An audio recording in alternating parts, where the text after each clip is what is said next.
ദിണ്ടുക്കൽ സ്വദേശിയായിട്ടുള്ള തമിഴ്നാട്ടിലെ ദിണ്ടുക്കൽ സ്വദേശിയായിട്ടുള്ള ബാലമുരുകൻ എന്ന ഡി മണിയെ ദാവൂദ് മണി എന്നും പിന്നെ പല പേരുകളിൽ അറിയപ്പെട്ടിരുന്നത് ഇപ്പോൾ ഡയമണ്ട് മണി അല്ലെങ്കിൽ ദിണ്ടുകൽ മണി എന്നറിയപ്പെടുന്ന മനുഷ്യക്കടത്തും അതുപോലെ സ്വർണ്ണക്കടത്തും വിഗ്രഹക്കടത്തും ആന്റിക്കിറ്റ്സ് കടത്തും ഉള്ള ഒരു മണിയെ കണ്ടെത്തി ബാലമുരുകനാണെന്ന് കണ്ടുപിടിച്ചിരിക്കുന്നു SIT. രമേശ് ചെന്നിത്തലയാണ് ഇതിലേക്ക് വെളിച്ചം വീശിയത്.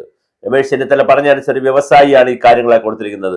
എന്നിട്ട് അത് കഴിഞ്ഞിട്ട് ഒരു കൃഷ്ണനെയും കൂടി ചോദ്യം ചെയ്തിട്ടുണ്ട്. ഈ ദിണ്ടുകൽ മണിയുടെ ഡയമണ്ട് മണിയുടെ സുഹൃത്തായിട്ടുള്ള കൃഷ്ണനെയും കൂടി ഇന്നലെ ചോദ്യം ചെയ്തു. ഇന്നും ചോദ്യം ചെയ്യൽ തുടരും. അപ്പോഴാണ് മറ്റൊരു വളരെ പ്രധാനപ്പെട്ട കാര്യം രമേശ് ചെന്നിത്തല ഇന്നലെ ചാനലുകളിൽ പറഞ്ഞത്.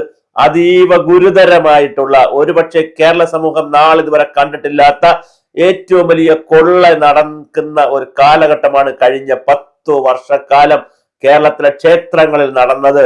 എന്നിട്ട് ഉളുപ്പില്ലാതെ നമ്മൾ ഹിന്ദു സമൂഹവും എല്ലാവരും കൂടെ വന്നിരുന്നു യാതൊരു ഉളുപ്പുമില്ലാതെ ന്യായീകരിച്ച് ക്യാപ്സ്യൂൾ ഇറക്കി, തുണ്ടിറക്കി, പീസിറക്കി ഇങ്ങനെ കളിക്കുകയാണ്.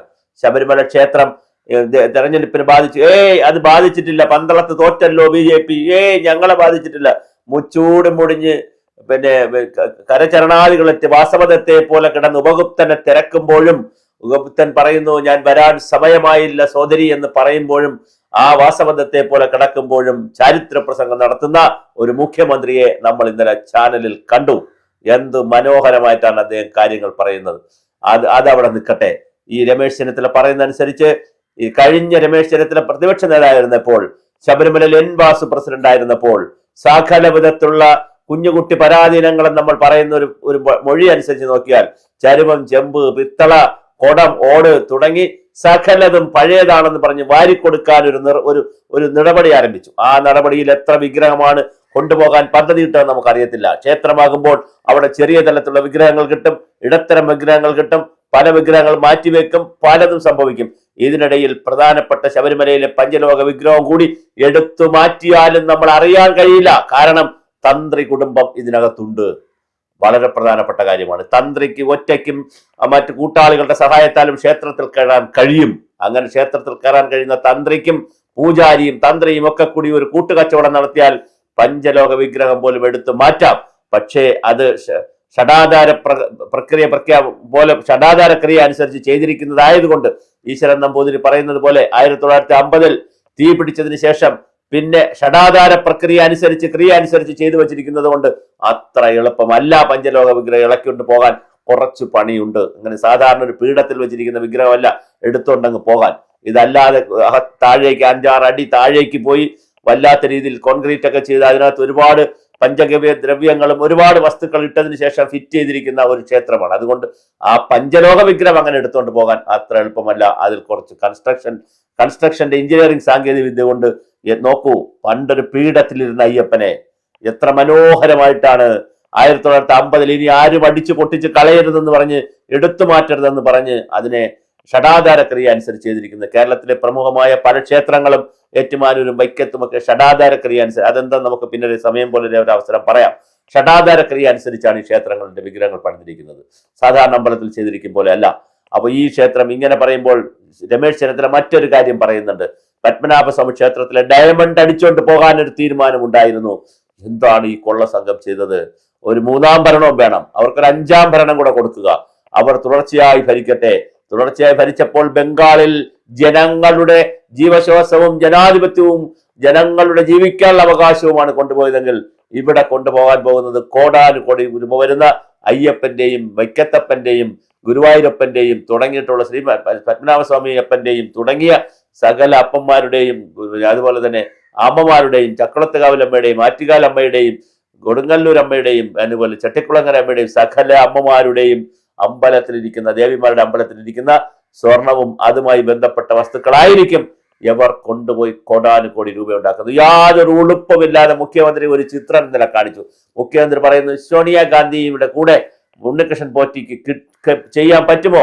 അവരെ കയ്യിൽ എങ്ങനെ നൂല് കെട്ടി അല്ലെങ്കിൽ ചരട് കെട്ടി അല്ലെങ്കിൽ സ്വർണ്ണമാല എന്താണ് കെട്ടിയെന്ന് നമുക്കറിയത്തില്ല. എന്തോ കെട്ടിയല്ലോ, അതിനെങ്ങനെ ഉണ്ണികൃഷ്ണൻ പോറ്റിക്ക് കഴിയുമെന്ന് മുഖ്യമന്ത്രി ചോദിക്കുമ്പോൾ ഉളുപ്പില്ലാതെ മുഖ്യമന്ത്രിയുടെ 2 നേതാക്കൾ, ഒരു ജില്ലാ കമ്മിറ്റി അംഗം, മുൻ MLA ഇപ്പോഴും പാർട്ടിയിൽ നിന്ന് പുറത്താക്കാതെ ജയിലിൽ കിടക്കുകയാണ്. യാതൊരു ഉളുപ്പുമില്ലാതെ വന്നിരുന്ന് ന്യായീകരിക്കും. അത് കേൾക്കാൻ വിധിക്കപ്പെട്ട ഗതികേടുള്ള കുറെ പത്രപ്രവർത്തകർ എണീറ്റ് നിന്ന് നഗ്നനായ രാജാവിനോട് മുഖത്ത് ചോദിക്കുന്ന പോലെ, ഹേ മിസ്റ്റർ, നിങ്ങളുടെ ആളുകളല്ലേ അകത്ത് കിടക്കുന്നത് ചോദിക്കാൻ ധൈര്യമുള്ള മാധ്യമ പ്രവർത്തകരില്ല, മുട്ടിടിക്കും.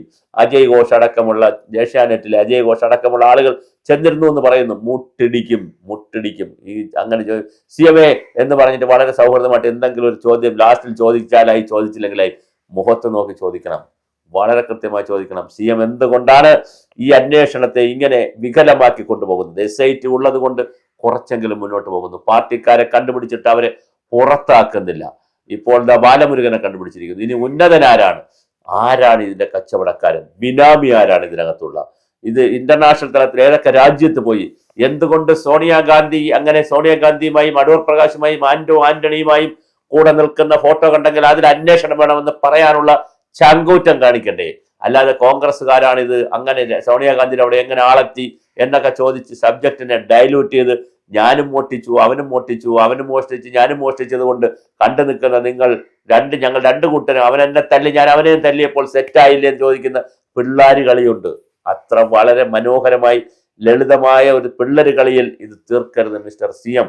നിങ്ങളെപ്പോലുള്ള ആളുകൾ ഇത് പറയുമ്പോൾ വേദനയുണ്ട്, സങ്കടമുണ്ട്, പ്രയാസമുണ്ട്. ആരെയാണ് ഇനി ഇത് കാത്തുവെച്ചുകൊണ്ട് ആര് സംരക്ഷിക്കുമെന്ന് വിചാരിച്ചുകൊണ്ടാണ് ഈ ഭരണഘടനയെ മുട്ടിന് നിങ്ങൾ പ്രാർത്ഥിക്കുകയും പറയുകയും എടുത്തു കാണിക്കുകയും ഒക്കെ ചെയ്യുന്ന ഭരണഘടന എടുത്തു കാണിക്കുന്നവർ? അതുപോലെ തന്നെ ഇവിടുത്തെ ലാ ആൻഡ് ഓർഡറിന്റെ വളരെ പ്രധാനപ്പെട്ട കാര്യങ്ങൾ നിങ്ങളുടെ വകുപ്പിലെ 2 സീനിയർ IPS കുറിച്ചാണ് VD സതീശൻ പ്രസ്താവന ഇറക്കിയത്. ഇതൊക്കെ കൂട്ടി വായിക്കണ്ടേ? ഇതിനകത്തെല്ലാ കാര്യങ്ങളില്ലേ? ഇതാരെങ്കിലും ചോദിച്ചോ? ആ 2 IPS ഓഫീസറുടെ പരാതി പറയുന്നുണ്ടല്ലോ, അതാരാണെന്ന് ഏതെങ്കിലും പത്രപ്രവർത്തകർ ചോദിച്ചോ? ഏതെങ്കിലും മീഡിയക്കാർ ചോദിച്ചോ? ആരും ചോദിച്ചില്ല. എല്ലാവരും കൂടി കോംപ്രമൈസ് ആക്കി ഇപ്പോൾ സെറ്റാക്കി പോകുന്ന രീതിയാണ് ശബരിമലയിൽ കാണുന്നത്.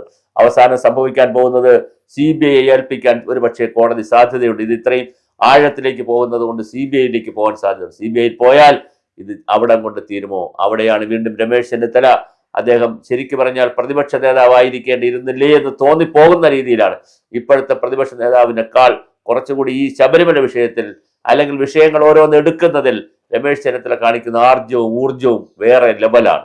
അങ്ങനെയുള്ള രമേശ് ചെന്നിത്തല ആയിരുന്നു പ്രതിപക്ഷ നേതാവെങ്കിൽ കുറച്ചുകൂടി ആർജവത്തോടു കൂടി ശബരിമലയിൽ കാര്യങ്ങൾ അദ്ദേഹം പുറത്ത് പറഞ്ഞേനെ. അതേസമയം VD സതീശൻ കെട്ടും കെട്ടി ശബരിമല അയ്യപ്പ ജയിപ്പിക്കണേ, എനിക്ക് മുഖ്യമന്ത്രി ആവണമെന്ന് പ്രാർത്ഥിച്ചു കാണും. അതേസമയം ശബരിമല അയ്യപ്പന്റെ കൊള്ളയെക്കുറിച്ച് ഇങ്ങനെ ഊഹാഭോഗങ്ങൾ പറയുന്നതല്ലാതെ കൃത്യമായ കാര്യങ്ങൾ പഠിച്ച് കാര്യങ്ങൾ പറയുന്ന നിലയിൽ VD സതീശൻ വളർന്നിട്ടില്ല എന്നുള്ളതും ഈ സാന്ദർഭികമായി പറഞ്ഞുകൊള്ളട്ടെ. അപ്പോൾ തീർച്ചയായിട്ടും ശബരിമലയിൽ നടന്നിരിക്കുന്ന ഈ കൊള്ള കേരളത്തിലെ എല്ലാ ക്ഷേത്രങ്ങളും നടത്താൻ, ഇതിനു മുമ്പാണ് നമ്മൾ കേട്ടത് ഏറ്റുമാനൂര് വൈക്കത്തപ്പന്റെ ക്ഷേത്രത്തിൽ നിന്ന് അവിടെ സ്വർണം പൂശുന്ന പരിപാടി കേട്ടത്. കേരളത്തിൽ പത്മനാഭസ്വാമി ക്ഷേത്രത്തിലെ കാര്യം ഇന്നലെ രമേശ് ചെന്നിത്തല പറഞ്ഞു. ചുരുക്കത്തിൽ കേരളത്തിലെ എല്ലാ ക്ഷേത്രങ്ങളിൽ നിന്നും, അതായത് വിലപിടിപ്പുള്ള വസ്തുക്കളുള്ള ആന്റിക്കിഡ്സ് ഉള്ള എല്ലാ ക്ഷേത്രങ്ങളിൽ നിന്നും അതെല്ലാം മാറ്റി കൊടിമരവും വാജീവാഹനവും അതുപോലെ തന്നെ തിരുവാഭരണ പെട്ടിയും ആഭരണ പെട്ടികളും അവിടെ ഇരിക്കുന്ന കല്ലും മണ്ണും എല്ലാം എന്തിലൊക്കെ സ്വർണത്തിന്റെ അംശമുണ്ടോ അത് പൂശിയതാകട്ടെ ഒറിജിനലാകട്ടെ അതെല്ലാം എടുത്തു മാറ്റി പകരം വേറെ കൊണ്ടുവയ്ക്കുകയും ഈ കൊണ്ടുപോകുന്നത് വിദേശ രാജ്യങ്ങളിൽ കൊണ്ടുപോയി കോടാനുകോടി രൂപ ഉണ്ടാക്കാനുള്ള ഈ പദ്ധതി ഞാൻ അവസാനിപ്പിക്കുന്നു. നമുക്കിത് എത്ര വീഡിയോ ചെയ്താലും തീരാത്ത വിഷയമായി ഇത് കടല് പോലെ മാറിയിരിക്കുകയാണ്. ഇന്നലെ രമേശ് ചെന്നിത്തല പറഞ്ഞൊരു പോയിന്റ് കൂടിയുണ്ട്. ആ വ്യവസായിയുടെ ജീവൻ അപകടത്തിലാകുമോ എന്ന് അദ്ദേഹത്തിന് ഭയമുണ്ട്.